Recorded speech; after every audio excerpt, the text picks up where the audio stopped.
20वां सर्ग। राजा दशरथ की अन्य रानियों का विलाप। श्रीराम का कौसल्या जी के भवन में जाना और उन्हें अपने वनवास की बात बताना। कौसल्या का अचेत होकर गिरना और श्रीराम के उठा देने पर उनकी ओर देखकर विलाप करना। उधर पुरुष सिंह श्रीराम हाथ जोड़े हुए ज्यों ही कैकेयी के महल से बाहर निकलने लगे, त्यों ही अंतःपुर में रहने वाली राजमहिलाओं का महान आर्तनाद प्रकट हुआ। वे कह रही थीं, हाय, जो पिताक आज्ञा न देने पर भी समस्त अंतपुर के आवश्यक कार्यों में स्वतः संलग्न रहते थे, जो हम लोगों के सहारे और रक्षक थे, वे श्रीराम आज वंको चले जाएंगे। वे रघुनाथ जी जन्म से ही अपनी माता कौसल्या के प्रति सदा जैसा बर्ताव करते थे, वैसा ही हमारे साथ भी करते थे। जो कठोर बात कह देने पर भी कुपित नहीं होते थे, दूसरों के मन में क्रोध उत्पन्न करने वाली बातें नहीं बोलते थे, तथा जो सभी रूठे हुए व्यक्तियों को मना लिया करते थे, वे ही श्रीराम आज यहाँ से वंको चले जाएंगे। बड़े खेद की बात है कि हमारे महाराज की बुद्धि मारी गई। ये इस समय संपूर्ण जीव जगत का विनाश करने पर तुले हुए हैं, तभी तो ये समस्त प्राणियों के जीवन आधार श्रीराम का परित्याग कर रहे हैं। इस प्रकार समस्त रानियां अपने पति को कोसने लगी और बछड़ों से बिछुड़ी हुई गौओं की तरह उच्च स्वर से क्रंदन करने लगी। अंतपुर का वह भयंकर आर्तनाद सुनकर महाराज दशरथ ने पुत्र शोक से संतप्त हो लज्जा के मारे बिछौने में ही अपने को छिपा लिया। इधर जितेंद्रिय श्रीरामचंद्र जी स्वजनों के दुख से अधिक खिन्न होकर हाथी के समान लंबी सांस खींचते हुए भाई लक्ष्मण के साथ माता के अंतपुर में गए। वहां उन्होंने उस घर के दरवाजे पर एक परम पूजित वृद्ध पुरुष को बैठा हुआ देखा और दूसरे भी बहुत से मनुष्य वहां खड़े दिखाई दिए। वे सब के सब विजयी वीरों में श्रेष्ठ रघुनंदन श्रीराम को देखते ही जय जयकार करते हुए उनकी सेवा में उपस्थित हुए और उन्हें बधाई देने लगे। पहली ड्योढ़ी पार करके जब वे दूसरी में पहुंचे, तब वहां उन्हें राजा के द्वारा सम्मानित बहुत से वेदज्ञ ब्राह्मण दिखाई दिए। उन वृद्ध ब्राह्मणों को प्रणाम करके श्रीरामचंद्र जी जब तीसरी ड्योढ़ी में पहुंचे, तब वहां उन्हें द्वार रक्षा के कार्य में लगी हुई बहुत सी नववयस्का एवं वृद्ध अवस्था वाली स्त्रियां दिखाई दी। उन्हें देखकर उन स्त्रियों को बड़ा हर्ष हुआ। श्रीराम को बधाई देकर उन स्त्रियों ने तत्काल महल के भीतर प्रवेश किया और तुरंत ही श्रीरामचंद्र जी की माता को उनके आगमन का प्रिय समाचार सुनाया।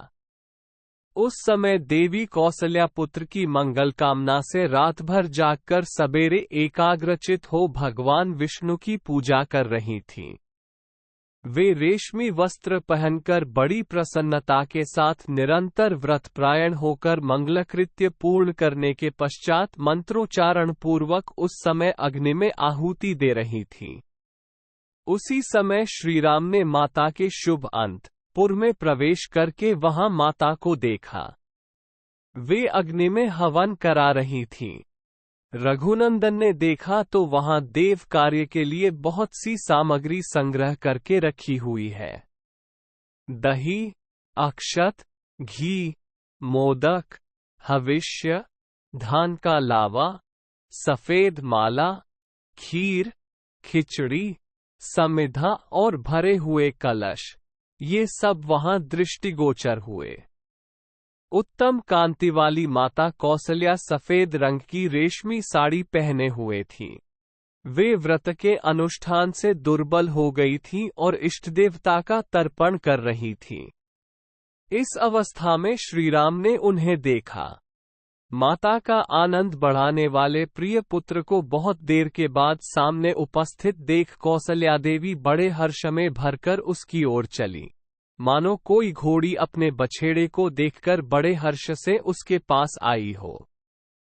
श्री रघुनाथ जी ने निकट आई हुई माता के चरणों में प्रणाम किया और माता कौसल्या ने उन्हें दोनों भुजाओं से कसकर छाती से लगा लिया तथा बड़े प्यार से उनका मस्तक सूंघा। उस समय कौसल्या देवी ने अपने दुर्जय पुत्र श्री रामचंद्र जी से पुत्र स्नेहवश ये प्रिय एवं हितकर बात कही। बेटा, तुम धर्मशील, वृद्ध एवं महात्मा राजर्षियों के समान आयु, कीर्ति और कुलोचित धर्म प्राप्त करो। रघुनंदन, अब तुम जाकर अपने सत्य प्रतिज्ञ पिता राजा का दर्शन करो। वे धर्मात्मा नरेश आज ही तुम्हारा युवराज के पद पर अभिषेक करेंगे। ये कहकर माता ने उन्हें बैठने के लिए आसन दिया और भोजन करने को कहा। भोजन के लिए निमंत्रित होकर श्रीराम ने उस आसन का स्पर्श मात्र कर लिया। फिर वे अंजलि फैलाकर माता से कुछ कहने को उद्यत हुए। वे स्वभाव से ही विनयशील थे तथा माता के गौरव से भी उनके सामने नतमस्तक हो गए थे। उन्हें दंडकारण्य को प्रस्थान करना था, अतः वे उसके लिए आज्ञा लेने का उपक्रम करने लगे। उन्होंने कहा, देवी, निश्चय ही तुम्हें मालूम नहीं है, तुम्हारे ऊपर महान भय उपस्थित हो गया है। इस समय मैं जो बात कहने जा रहा हूं, उसे सुनकर तुमको, सीता को और लक्ष्मण को भी दुख होगा, तथापि कहूंगा।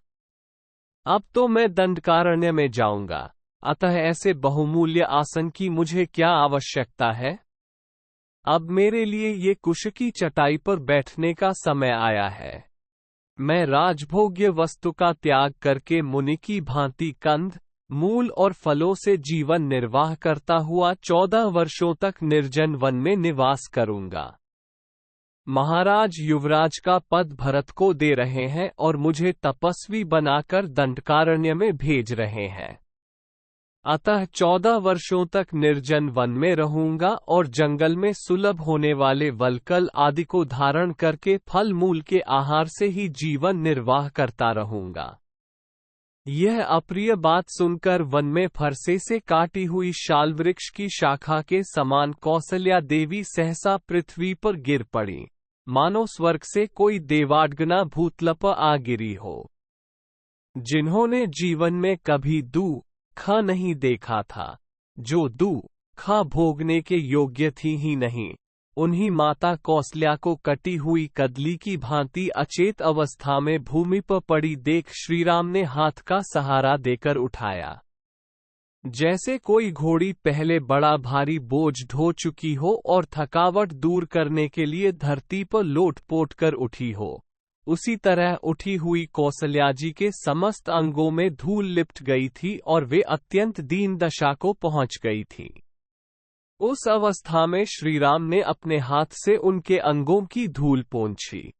कौसल्या जी ने जीवन में पहले सदा सुख ही देखा था और उसी के योग्य थीं, परंतु उस समय वे दुख से कातर हो उठी थीं।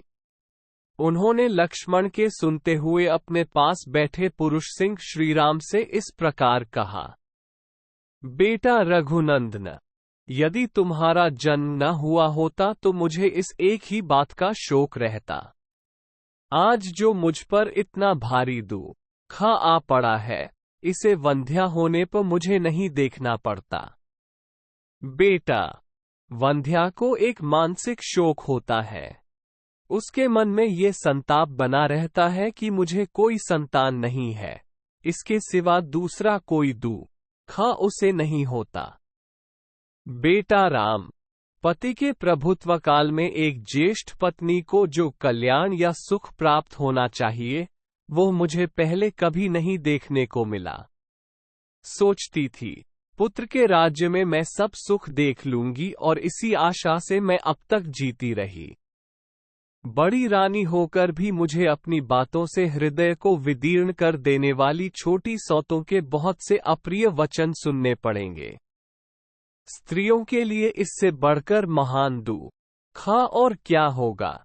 अतः मेरा शोक और विलाप जैसा है, उसका कभी अंत नहीं है। तात, तुम्हारे निकट रहने पर भी मैं इस प्रकार सौतों से तिरस्कृत रही हूं, फिर तुम्हारे परदेश चले जाने पर मेरी क्या दशा होगी? उस दशा में तो मेरा मरण ही निश्चित है। पति की ओर से मुझे सदा अत्यंत तिरस्कार अथवा कड़ी फटकार ही मिली है। कभी प्यार और सम्मान नहीं प्राप्त हुआ है। मैं कैकेयी की दासियों के बराबर अथवा उनसे भी गई बीती समझी जाती हूँ। जो कोई मेरी सेवा में रहता या मेरा अनुसरण करता है, वो भी कैकेयी के बेटे को देखकर चुप हो जाता है, मुझसे बात नहीं करता है। बेटा, इस दुर्गति में पड़कर मैं सदा क्रोधी स्वभाव के कारण कटुवचन बोलने वाले उस कैकेयी के मुख को कैसे देख सकूंगी? रघुनंदन, तुम्हारे उपनयन रूप द्वितीय जन्म लिए 17 वर्ष बीत गए, अर्थात तुम अब 27 वर्ष के हो गए। अब तक मैं यही आशा लगाए चली आ रही थी कि अब मेरा दुख दूर हो जाएगा। राघव, अब इस बुढ़ापे में इस तरह सौतों का तिरस्कार और उससे होने वाले महान अक्षय दुख को मैं अधिक काल तक नहीं सह सकती। पूर्ण चंद्रमा के समान तुम्हारे मनोहर मुख को देखे बिना मैं दुखीनी दयनीय जीवन वृत्ति से रहकर कैसे निर्वाह करूंगी?